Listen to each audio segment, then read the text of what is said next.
मैं जनता का एजेंट हूँ, जनता के लिए हूँ। आप भी तय कर लेना, लोगों को पूछो कि मैं किसका एजेंट हूँ। मुझे भीख मांगने की जरूरत न पड़े। ये भिखारी हैं, 5 साल अय्याशी करेंगे, बस 4 साल के बाद जाएंगे। हमारा अब लीडर आया, अब हमें दे दो, हम अब करेंगे। मैं भीख नहीं मांगूंगा, न मैंने वोटों की भीख मांगी है, न आगे मांगूंगा। मैं लड़ूंगा। जिस तरह पे ये चुनाव में लड़ते हैं, उससे ज्यादा ताकत लगाकर ऐवान में आम आदमी के लिए। आप तो चुनाव खत्म हो गए, तो बीजेपी का झंडा शराब की दुकान पे गाड़ने का क्या फर्क? बताओ, आप मुझे बताओ, जब चुनाव खत्म है तो बीजेपी का झंडा गाड़ने की क्या जरूरत? जो टैक्स वाला कोई ना आए, पुलिस वाला ना पूछे, है ना, पूछताछ ना हो, तो बीजेपी का ठप्पा लगा लो, फिर कोई नहीं पूछेगा। एक तो एमएलए ने बाजवी गाड़ दी है भाजपा के चुनाव चिन्ह से। प्रोटेस्ट अगर कर रहे हैं, सरकार इसकी जिम्मेदार है। सर इसकी जिम्मेदार है, बात कर लेनी चाहिए, उमर साहब को उठना चाहिए। मैंने कहा बीजेपी वालों को ज्यादा तकलीफ हुई, आज उन्होंने बात रखी डेली विजर्स को लेकर, रखी ना। चाहता हूं कि अगर बीजेपी को तकलीफ हो रही है कि डंडे क्यों बरसाए जा रहे हैं, उनके 1-2 एलओपी के साथ उठ के चले जाएं, उस प्रोटेस्ट के साथ खड़े हो जाएं, फिर तो डंडे बजेंगे नहीं। लेकिन वो धूप में जाना ही नहीं चाहते हैं। चुनाव में लोगों को धर्म के नाम पे दंगे करवाएंगे। इन्हीं हर आदमी जो सवाल पूछ रहा है सरकार से, 10 सालों के जवाब सही नहीं मिल रहे हैं। इसमें ब्यूरोक्रेट्स की नाकामी है, सरकार की नाअहली है। आज जब मैंने कल सवाल पूछा था तो मैडम को बड़ी तकलीफ हुई थी कि महाराज हमेशा सवाल खड़े करता है। आज उन्हीं के एनसी के एक एमएलए ने सवाल किया, जहां सरकार भी खामोश रही, विपक्ष की तालियां बजी। मैं पूछना चाहता हूं कि अगर सरकार के होते हुए ब्यूरोक्रेट जवाब नहीं दे पा रहे हैं, तो सवाल या निशान सरकार से है। मैं भी के साथ हूं।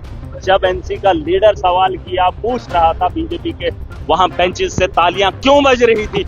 यहाँ इस हाउस के अंदर झूठ में बिकने नहीं दूंगा। झूठ की आवाज को बुलंद होते हुए देख नहीं सकता हूँ, और सच की आवाज को बुलंद करने का काम महराज करेगा पूरी ताकत से। सवाल नहीं मैंने नहीं, हर आदमी जो सवाल पूछ रहा है सरकार से, 10 सालों के जवाब सही नहीं मिल रहे हैं।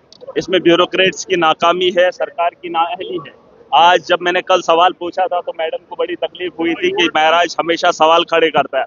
आज उन्हीं के एनसी के एक एमएलए ने सवाल किया, जहां सरकार भी खामोश रही, विपक्ष की तालियां बजी। मैं पूछना चाहता हूं कि अगर सरकार के होते हुए ब्यूरोक्रेट जवाब नहीं दे पा रहे हैं, तो सवाल या निशान सरकार से है। मैं भी उसके साथ हूं। जब एनसी का लीडर सवाल किया, पूछ रहा था बीजेपी के, वहां बेंचेस से तालियां क्यों बज रही थी और सरकार खामोश क्यों थी? वही सवाल हमने भी किया था। लेकिन हमें बोलना आसान है, लेकिन जनता सुन रही है। जो धांधलियां सरकार के अंदर हो रही है, मैं चाहता हूं सरकार के लोग अगर सरकार से सवाल पूछ रहे हैं, महराज जीत रहा है। यहाँ इस हाउस के अंदर झूठ में बिकने नहीं दूंगा। झूठ की आवाज को बुलंद होते हुए देख नहीं सकता हूँ, और सच की आवाज को बुलंद करने का काम महराज करेगा पूरी ताकत से करेगा। मैं जनता का एजेंट हूँ, जनता के लिए हूँ। आप भी तय कर लेना, लोगों को पूछो कि मैं किसका एजेंट हूँ।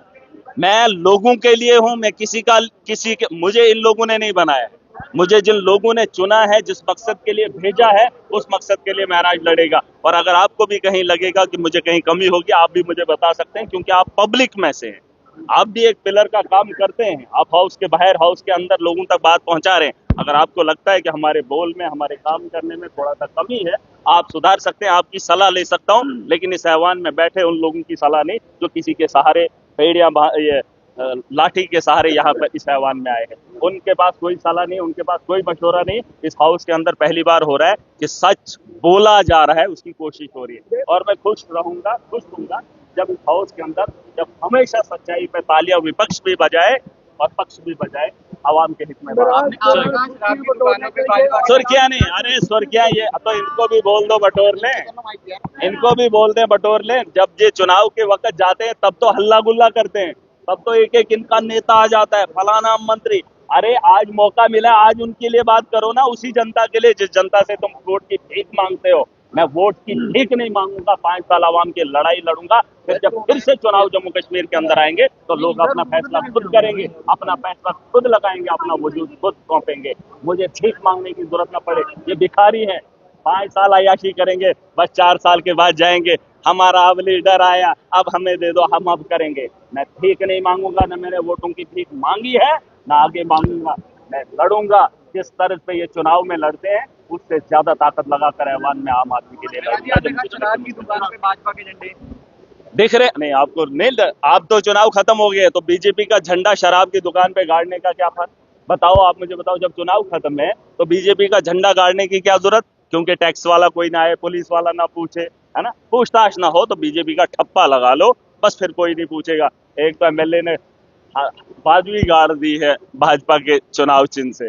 देखिए ये चीजें आपको समझनी पड़ेगी। क्या नाम है? नहीं नाम नहीं, अब देख लेना, ढूंढ लो, मतलब आपको ये दिखेगा जहां जहां भाजपा से किसी को डराना है या तो घर के सामने गाड़ दो। आज तो उन्होंने कहा कि बीपीएल के राशन कार्ड ही उनके घरों पे चिपका दो। मतलब पॉलिसी है इनके पास कि बीजेपी का झंडा लगा लो, दूर से दिखेगा बीजेपी का, है ना। तो ये चीजें नहीं होनी नहीं नहीं, कार्रवाई मत करें, हम कार्रवाई नहीं चाहेंगे, इनको नंगा करेंगे, खुद शर्मिंदा हो जाएंगे। नाम ले लो तो कुछ भी कर सकते हो, इसका मतलब ये क्या बीजेपी का नाम? हाँ नहीं, अब झंडा लगाने का क्या फायदा? नहीं क्या फायदा? मैं वही कह रहा हूँ, ये पूछ लीजिए, अब 5 महीने चुनाव खत्म हुए हैं, अब फिर झंडा वैसे का वैसा खड़ा रहे, झंडा उनका ऊंचा रहे और उनकी दुकान चले। देखिए प्रोटेस्ट अगर कर रहे हैं, सरकार इसकी जिम्मेदार है, सरकार इसकी जिम्मेदार है, बात कर लेनी चाहिए, उमर साहब को उठना चाहिए। मैंने कहा बीजेपी वालों को ज्यादा तकलीफ हुई, आज उन्होंने बात रखी डेली विजर्स को लेकर, रखी ना। मैं चाहता हूं कि अगर बीजेपी को तकलीफ हो रही है कि डंडे क्यों बरसाए जा रहे हैं, उनके 1-2 एलओपी के साथ उठ के चले जाएं, उस प्रोटेस्ट के साथ खड़े हो जाएं, फिर तो डंडे बजेंगे नहीं। लेकिन वो धूप में जाना ही नहीं चाहते हैं, चुनाव में लोगों को धर्म के नाम पे दंगे करवाएंगे। आज अपने नौजवानों के साथ डंडे बचाने के लिए उनके साथ खड़े होने में क्या ही दिक्कत है? बोलो, जिस जगह वो हैं, तो अगर बीजेपी के 28 एमएलए वहां उनके साथ खड़े हो जाएंगे, उनको कोई डंडा मारेगा? इस हाउस में हंगामा करने की क्या जरूरत? भाई साहब सीधा सवाल है, 28 हो, विपक्ष में हो, जाओ उनके साथ प्रोटेस्ट में खड़े हो जाओ, न लाठी बजेगी और उनका मुस्तकबिल का फैसला भी अच्छा होगा। वरना अगर यहाँ बयानबाजी करेंगे उसके लिए इजाजत नहीं।